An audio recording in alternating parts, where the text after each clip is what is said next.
Hello learners, welcome to my YouTube channel Rediscover Education. So आज हम पढ़ने वाले हैं यूनिट 6 का ए portion that is types of research. इससे पहले स्टार्ट करने से पहले मैं आपको पेपर 2 यूजीसी नेट का जो पेपर 2 है एजुकेशन उसका सिलेबस दिखाऊंगी. उसमें यूनिट 6 है रिसर्च इन एजुकेशन. अब इसमें हम ए पार्ट में देखेंगे कुछ टॉपिक्स हम लोग पिछले 2 लेक्चर्स में कवर कर चुके हैं, जैसे meaning and scope of educational research, meaning and steps of scientific method, characteristics of scientific method that are replicability, precision, falsifiability and parsimony. और पिछले सेशन में हमने पढ़ा था types of scientific method that are exploratory, explanatory and descriptive. So please learners मेरे पिछले 2 lectures को आप देखिएगा, इसमें मैंने ये डिटेल में कवर किया है. Now coming today's session is on types of research that are fundamental, applied and action research. Okay, so I hope you all are ready for today's session. Okay, now coming to the first type of research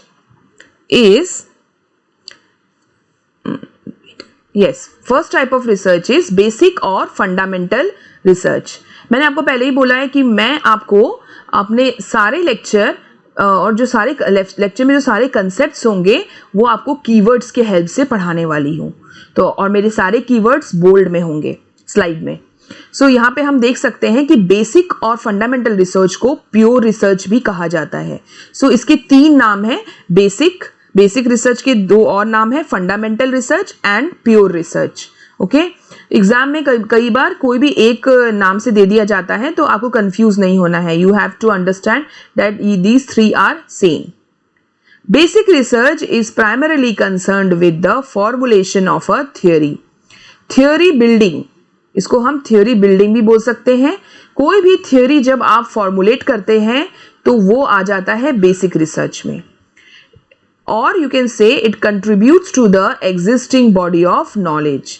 देखिए, education में हमने बहुत तरह की theories पढ़ी है, जैसे behaviouristic theory, cognitive theory, या फिर साइंस में आप न्यूटन्स लॉ पढ़ते हैं, मैथ्स में कई थ्योरम्स पढ़ते हैं ट्राइंगल पे, सर्कल पे. तो जो भी ये थ्योरम बनाई जाती है या लॉ और प्रिंसिपल्स बनाए जाते हैं वो सारे बेसिक रिसर्च में आते हैं.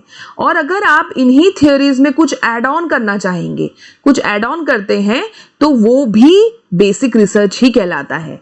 इसलिए इसमें कहा गया है it contributes to the existing body of knowledge. और कह सकते हैं कि इसका पर्पस होता है जनरेशन ऑफ न्यू नॉलेज, कोई भी न्यू नॉलेज का जनरेशन. ओके, सो ये these 2 keywords are very important. Formulation of a theory building बोल सकते हैं, या फिर generation of new knowledge. Okay, next line is basic research is not directed towards the solution of immediate practical problems. Okay, ये बहुत ध्यान रखने वाली बात है कि जो बेसिक रिसर्च होती है उसके हेल्प से हम उस रिसर्च में हम किसी भी प्रॉब्लम का सॉल्यूशन फाइंड आउट नहीं करते हैं. हमारा सिर्फ एक ही मोटिव है, वो है formulation of a theory. Okay, no predetermined norms, hypothesis and theories are there in basic research. पहले से तय की गई कोई भी norm या hypothesis या theory basic research में नहीं होती है. Okay, so I hope you have understood basic और fundamental research. बस आपको ध्यान रखना है that it is actually formulation of a theory, और you can say main purpose है उसका generation of new knowledge. और तीसरी चीज कि बेसिक रिसर्च हम कभी भी प्रैक्टिकल प्रॉब्लम्स के सॉल्यूशन के लिए नहीं करते हैं. Okay, now coming to the next type of research that is applied research. देखिए, अब ये जो अप्लाइड वर्ड है इससे ही आप समझ जाएंगे कि हम किसी कंसेप्ट को, जो कंसेप्ट हमने पढ़ा है या कोई लॉ या प्रिंसिपल पढ़ा है, उस नॉलेज को हम किसी प्रॉब्लम के सॉल्यूशन फाइंड आउट करने के लिए यूज करने वाले हैं या अप्लाई करने वाले हैं. सो that is why it is called applied research. और इसलिए लिखा है यहाँ पे it is directed towards the solution of immediate, specific and practical problems. Solution of the practical problems. if you are doing research for finding the solution of practical problems, so that will come under the applied research. Applied research इसलिए बोलते हैं, जैसा मैंने आपको बोला, it applies the theories और principles set bye fundamental research. जो fundamental research में थ्योरी बना दी गई है, उसी थ्योरी की नॉलेज को आप थ्योरी को अप्लाई करेंगे। Okay, it is quantitative. देखिए मेरे आने वाले लेक्चर में मैं क्वांटिटेटिव और क्वालिटेटिव रिसर्च पैराडाइम को बहुत डिटेल में समझाऊंगी और उसी में मैं आपको डिडक्टिव और इंडक्टिव भी समझाने वाली हूँ। लेकिन अभी आज शॉर्ट में आप ये समझिए, देखिए इस वर्ड को, इस इंग्लिश के वर्ड को अगर आप देखेंगे ना, तो ये क्वांटिटेटिव जो है क्वांटिटी वर्ड से बना हुआ है। क्वांटिटी जब आप बोलेंगे तो आपके दिमाग में क्या आता है? नंबर्स, है ना, मेजरमेंट या स्केल्स। तो क्वांटिटेटिव रिसर्च में जब आप डेटा कलेक्ट करते हैं तो डेटा नंबर्स के फॉर्म में होता है, इसलिए अप्लाइड रिसर्च जो है वो क्वांटिटेटिव पैराडाइम में आता है, रिसर्च पैराडाइम के अंदर, और ये डिडक्टिव भी होता है। पिछले लेक्चर में भी मैंने आपको शॉर्ट में डिडक्टिव समझाया था। डिडक्टिव मतलब है that you are going from, आप जनरल लॉ, जो जनरल थ्योरी बनी हुई है, उससे आप एग्जाम्पल्स की तरफ जाते हैं। ओके, सो यहां पर भी आप देख रहे हैं अप्लाइड रिसर्च में हम जो थ्योरी बिल्ड पहले से हो चुकी है फंडामेंटल रिसर्च में, उस थ्योरी से हम प्रॉब्लम के सॉल्यूशन की तरफ जा रहे हैं, है ना। तो इसलिए डिडक्टिव है, theory to the examples, theory से आप एग्जाम्पल्स की तरफ जाते हैं, general to particular. Okay, now it is mainly concern, same चीज है, it is mainly concern with the application and solution of a problem. Next line है that it is based on predetermined conditions, objectives and hypothesis. इसमें hypothesis पहले से determine होती है, पहले से तय कर दी गई होती है। जैसे हम जानते हैं रिसर्च जब आप करते हैं अप्लाइड, तो आप हाइपोथेसिस पहले बनाते हैं, टेंटेटिव सॉल्यूशन, टेंटेटिव स्टेटमेंट्स आप पहले देते हैं, उसके बाद आप डेटा कलेक्ट करते हैं, एनालाइज करते हैं, इंटरप्रेट करते हैं और रिजल्ट फाइंड आउट करते हैं, है ना। सो इसीलिए it is, that's why it is written that it is based on predetermined hypothesis. It is conducted in real world setting. सारी जो प्रैक्टिकल प्रॉब्लम्स है वो रियल वर्ल्ड में होती है। Okay, so that is why it is written that it is conducted in real world setting.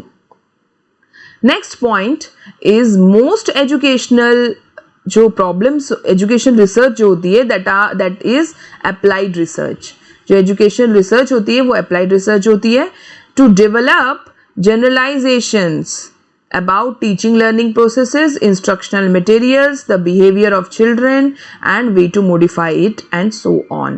Okay, इसमें बहुत important है develop generalization। इसका मतलब है कि जब एक रिसर्चर रिसर्च कर रहा है या एक रिसर्चर किसी प्रॉब्लम, कोई टीचिंग लर्निंग प्रोसेस है या टीचिंग या इंस्ट्रक्शन मटेरियल है, इंस्ट्रक्शन मटेरियल को लेके कोई प्रॉब्लम है, उस प्रॉब्लम पे जब कोई एक रिसर्चर रिसर्च करता है और उसके बाद जो उसकी फाइंडिंग्स आती है, जो रिजल्ट आता है, उसको वो जनरलाइज कर सकता है।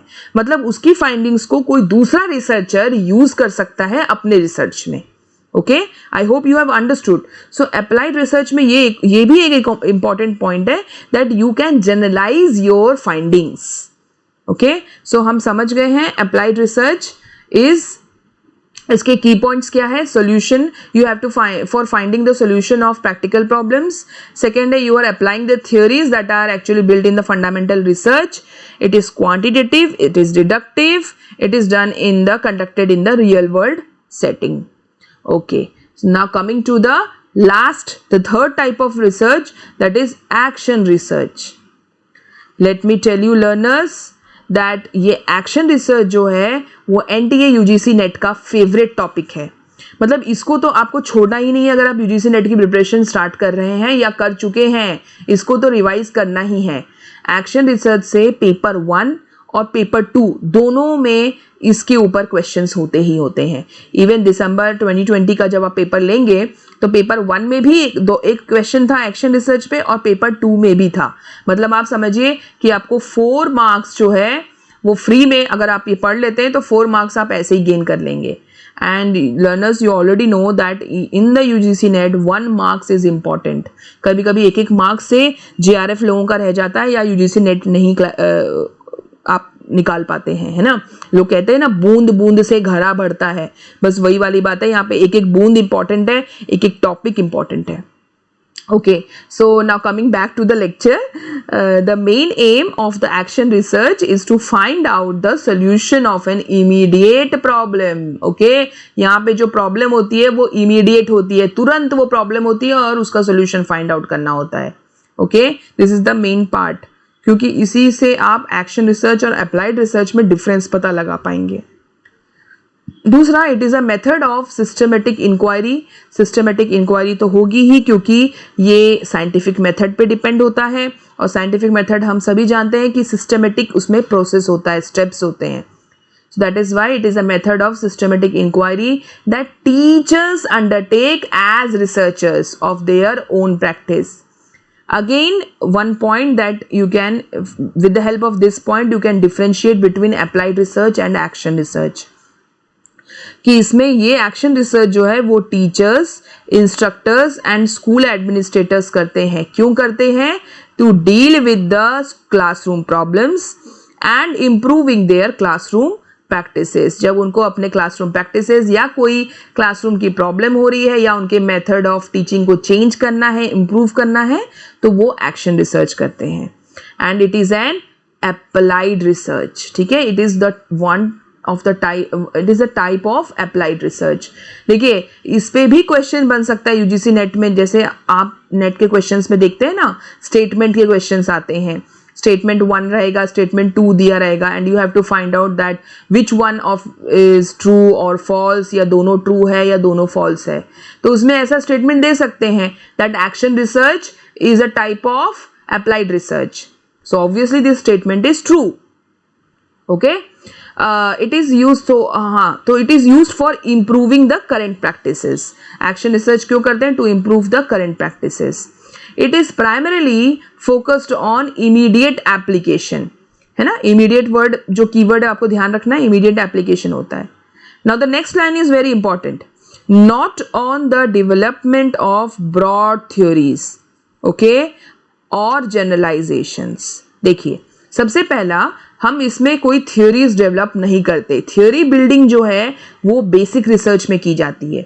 ओके, एंड जनरलाइजेशन, हम जनरलाइज भी नहीं करते इसकी फाइंडिंग्स को. अभी इसका कारण क्या है वो मैं आपको समझाती हूँ. देखिए, अगर मान लो कि गुजरात का कोई स्कूल है और उसकी 10th क्लास की कोई टीचर अपनी एक किसी क्लासरूम की प्रॉब्लम को सॉल्व करने के लिए एक्शन रिसर्च कर रही है, तो ऑब्वियसली आप समझिए कि जो उसकी फाइंडिंग्स आएगी वो आप मणिपुर के स्कूल की टीचर क्या उस फाइंडिंग को यूज कर सकती है? नहीं कर सकती, क्योंकि गुजरात की जो स्कूल्स हैं उसके एनवायरनमेंट अलग है, उसका क्लाइमेट अलग है, ऑर्गेनाइजेशन, उस स्कूल के अपने रूल्स एंड रेगुलेशंस है, वहाँ के बच्चे अलग है. तो जो वो प्रॉब्लम का सोल्यूशन फाइंड आउट किया है गुजरात की टीचर ने, वो मणिपुर की टीचर अपने स्कूल में अप्लाई नहीं कर सकती. That is why it is said कि एक्शन रिसर्च की जो फाइंडिंग्स होती है उसको जनरलाइज नहीं किया जाता. That is why here it is written that its findings are evaluated in terms of local applicability. Local ही आप उसको अप्लाई कर सकते हैं, not in terms of universal applicability. Okay, applied research में जबकि हमने पढ़ा था कि आप जनरलाइज कर सकते हैं, ओके, यूनिवर्सली उसकी फाइंडिंग्स एप्लीकेबल है, but action research में no, it is not applicable. Okay, it is only applicable in terms of local in the local you can say local settings. Okay, so I hope you have understood action research. इसकी keywords क्या हैं कि teachers use for dealing with the classroom problems or improving their classroom practices. It is used for finding out the solution of an immediate problem, and then you are not building any theory, you are not generalizing its findings. Okay, now coming to the next slide. Yes, here we are going to learn about action research cycle. Paper 1 में इसके ऊपर questions directly आते हैं, so please remember the steps. Number 1 step is planning. Okay, planning, या फिर आप plan भी लिख सकते हैं, यू आर प्लानिंग. प्लान हो गया. नंबर 2 है acting, number 3 observing, and number 4 is reflecting. अभी मैं ये आपको ये साइकिल एक एग्जाम्पल के हेल्प से समझाती हूँ. फॉर एग्जाम्पल एक मैथ्स टीचर है, मैथ्स में आप जानते हैं बच्चों को वर्ड प्रॉब्लम सॉल्व करने में दिक्कत होती है, वो कोई कॉन्सेप्ट समझ भी जाते हैं, फॉर्मूला भी याद कर लेते हैं, पर जब वर्ड प्रॉब्लम को उसका सॉल्यूशन निकालना होता है, वर्ड प्रॉब्लम को सॉल्व करना होता है, तो they are not able to do that. तो मैथ्स टीचर ने ये चीज़ ध्यान दिया, उसने प्लानिंग स्टार्ट की, प्लान किया कि मैं किस तरह से ये प्रॉब्लम का सोल्यूशन निकालूंगी। फॉर एग्जांपल उसने सोचा कि मैं स्टेटमेंट्स को तोड़ तोड़ के बच्चों को समझाऊंगी, वो कॉम्प्रिहेंड कर सके, क्योंकि बच्चे कॉम्प्रिहेंड नहीं कर पाते कि प्रॉब्लम्स में क्या लिखा हुआ है, क्या चाहता है वो प्रॉब्लम। तो उसने ये प्लान किया। अब वो जो उसने प्लान किया वो एक्ट करेगी, मतलब एक्ट करना मतलब वो अप्लाई करेगी अपने क्लास में। ओके, अप्लाई किया उसने, वो जो उसने प्लानिंग की, अप्लाई करना मतलब एक्ट करना। एक्ट करने के बाद उसने फॉर एग्जाम्पल एक कोई छोटा सा टेस्ट दे दिया और बच्चों को वर्ड प्रॉब्लम दे दिया सॉल्व करने के लिए। तो वो ऑब्जर्व करेगी उसके बाद कि बच्चे जो मैंने समझाया वो समझ पाए कि नहीं।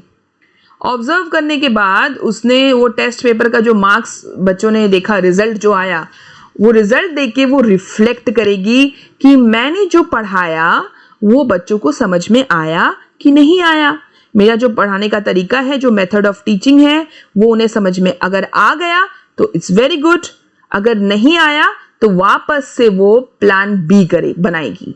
प्लान ए फेल हो गया उसका, तो प्लान बी बनाएगी, वो फिर से वो उसको इम्प्लीमेंट करेगी क्लास में और फिर से ऑब्जर्व करेगी and then again she will reflect. So you can say it is a cyclical, okay, cyclical word याद रखना आप। एक्शन रिसर्च जो है वो एक साइक्लिकल प्रोसेस है, ये चलता रहता है, ओके, जब तक उसका किसी भी प्रॉब्लम का प्रॉपर सॉल्यूशन ना मिल जाए। सो इसका बेसिक है प्लान, एक्ट, ऑब्जर्व, रिफ्लेक्ट, ये प्लीज याद रखिएगा। Okay, so from today's session, I hope you all have understood the 3 types of research, that are basic research, applied research and action research. Now coming to the practice questions. Okay, so और ये सारे practice question, let me tell you learners, ये ज़्यादातर previous year questions ही मैं लेके आती हूँ ताकि आपको पता चल जाए कि नेट एग्जाम में किस तरह से क्वेश्चन पूछे जाते हैं। और हाँ, जो एक टिप मैंने आपको प्रॉमिस किया था कि हर लेक्चर में मैं आपको टिप्स दूंगी how to prepare for UGC NET exam, तो आज का टिप है कि जब भी आप कोई कॉन्सेप्ट पढ़ें या कोई यूनिट कवर करें तो उससे रिलेटेड प्रीवियस ईयर क्वेश्चंस जरूर सॉल्व करना है, ताकि आपको समझ में आ जाए कि जो मैंने कंसेप्ट पढ़ा है वो मुझे समझ में आ गया कि नहीं, या उसके बेस पे, कंसेप्ट पे, या उस चैप्टर से किस टाइप के क्वेश्चंस पूछे जाते हैं। तो आपकी तैयारी फिर उसी तरीके से होगी। और यू कैन से हार्ड वर्क तो करना होता है, पर उसके साथ साथ हमें स्मार्ट वर्क भी करना होता है। Okay, so now coming to this first question, I am giving you 10 seconds time, you read it and then try to find out the solution.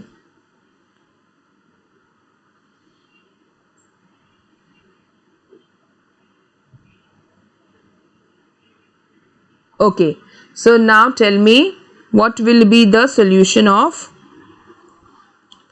this question. Okay, so हाँ, तो हम पहले देखेंगे fundamental research. देखिए, fundamental research, हमने fundamental research यहाँ लिखा हुआ है, यहाँ पे बेसिक रिसर्च भी लिखा हो सकता है या फिर प्योर रिसर्च। तो फंडामेंटल रिसर्च हम ऑब्वियसली किसी थ्योरी को बिल्ड करते हैं, है ना, या फिर आप नॉलेज जनरेशन कर रहे हैं। तो ये सेकेंड पॉइंट देखिए, advances scientific knowledge with addition of basic laws and principles. So obviously A का क्या होगा, ए का होगा 2। सो यहाँ पे देखिए ए का 2, ये देखिए अगेन यू आर लकी कि आपके पहले ही क्वेश्चन में ए का 2 है, बाकी तो यहाँ पे 1 है, यहाँ 3 है, यहाँ 4 है। मतलब आप तुरंत एग्जाम में क्रॉस चेक कर लीजिए और जल्दी से बी को टिक कर देना। तो क्रॉस चेक कर लेते हैं हम दूसरे आंसर्स। बी का है 1, तो अप्लाइड रिसर्च का 1। ओके, 1 क्या है, exploring applicability of research based knowledge. Applicability is the key word. Okay, so obviously applied research होगा exploring applicability. And the evaluation research, C का क्या दिया हुआ है, 4। इवैल्यूएशन रिसर्च होता है, याद कर लीजिए, ये evaluation research explores research based knowledge about a specific practice. Okay, so I hope you have understood this. Now coming to the second question.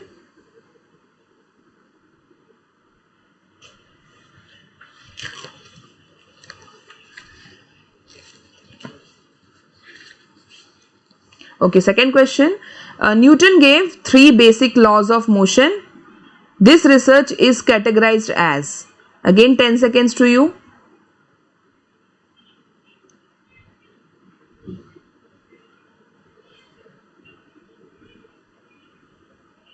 Okay, so yes, you are correct. The correct answer is fundamental research.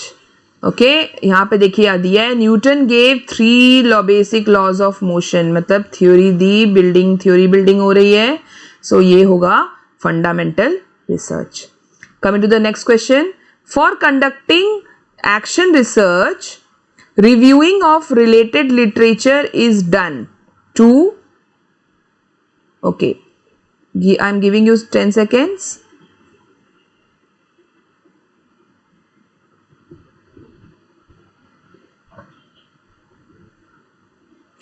Okay, yes. So now you can see in this question, for conducting action research, reviewing of related literature. देखिए जो आप लोग MEd कर चुके हैं तो उसमें आपने डिसर्टेशन में रिव्यू ऑफ रिलेटेड लिटरेचर किया होगा, है ना, डिसर्टेशन में. तो वो क्यों किया जाता है? सबसे पहला है classify the design of the study.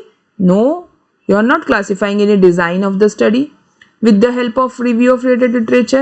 Second, ascertain the quantitative and qualitative nature of the situation. No, ये तो आप पहले ही कर लेते हैं कि सिचुएशन अगर आपने प्रॉब्लम ली है तो किस तरह से आप उसको सॉल्व करेंगे. Ensure the contribution of the study to existing literature. No.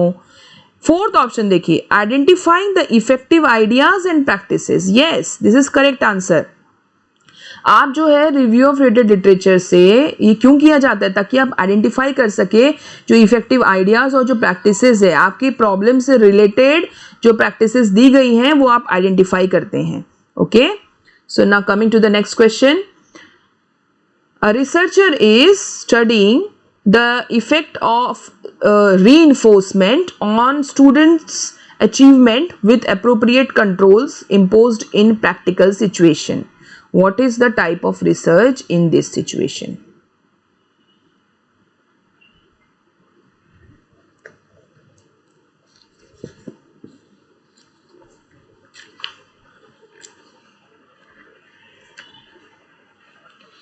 Yes.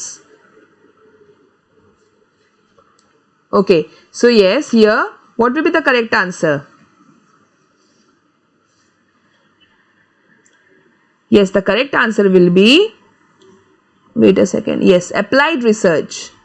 Okay, देखिए यहाँ पे फिर से कीवर्ड्स पे ध्यान दीजिए. वो स्टडी क्या कर रहा है? इफेक्ट ऑफ रीइंफोर्समेंट हमने पढ़ा है, स्किनर की थ्योरी पढ़ी है हमने, तो ये थ्योरी का जो है वो इफेक्ट देख रहा है, अप्लाई कर रहा है प्रैक्टिकल सिचुएशन में. तो अप्लाई कर रहा है मतलब अप्लाइड रिसर्च है. Okay, so I hope you have understood this question. Now the next question, the researcher that aims at immediate application is, okay, ध्यान से, है ना, please see this question. I'm giving you 10 seconds time.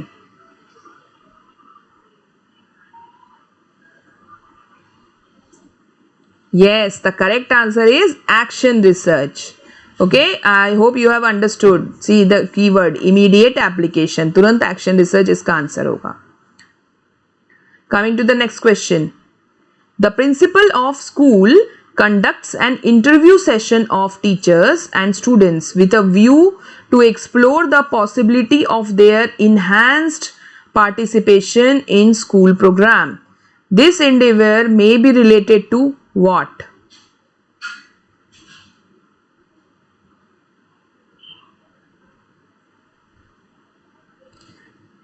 Yes, the correct answer will be action research. Okay, क्योंकि ये सबसे पहला तो keyword आपको प्रिंसिपल ऑफ द स्कूल मिला, ओके हमने पढ़ा था टीचर्स इंस्ट्रक्टर्स यूज करते हैं action research. They conduct an interview session of teachers with a view to explore the possibility of their enhanced participation. कोई participation स्कूल प्रोग्राम में जो participation होता है उसे enhance करने के लिए वो एक इंटरव्यू सेशन रख रहा है, मतलब कुछ modify कर रहा है, improve कर रहा है ना, participation improving. So this is action research. Keyword से आप क्वेश्चन तुरंत सॉल्व कर सकते हैं, इसलिए मैं आपको कीवर्ड्स पढ़ाती हूँ. Now coming to the last question, a PhD scholar conducted a study with a view to address the language problems of tribal children at the elementary level. So this study can be categorized as, इस question को ध्यान से करिएगा.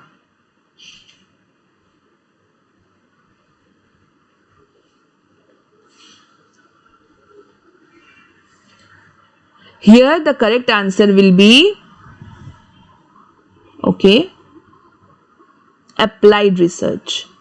Okay यहाँ पे एक PhD scholar study कर रहा है with view to address the language problems, है ना, जो लैंग्वेज प्रॉब्लम होती है ट्राइबल चिल्ड्रन की एट द एलिमेंट्री लेवल, उसको स्टडी कर रहा है.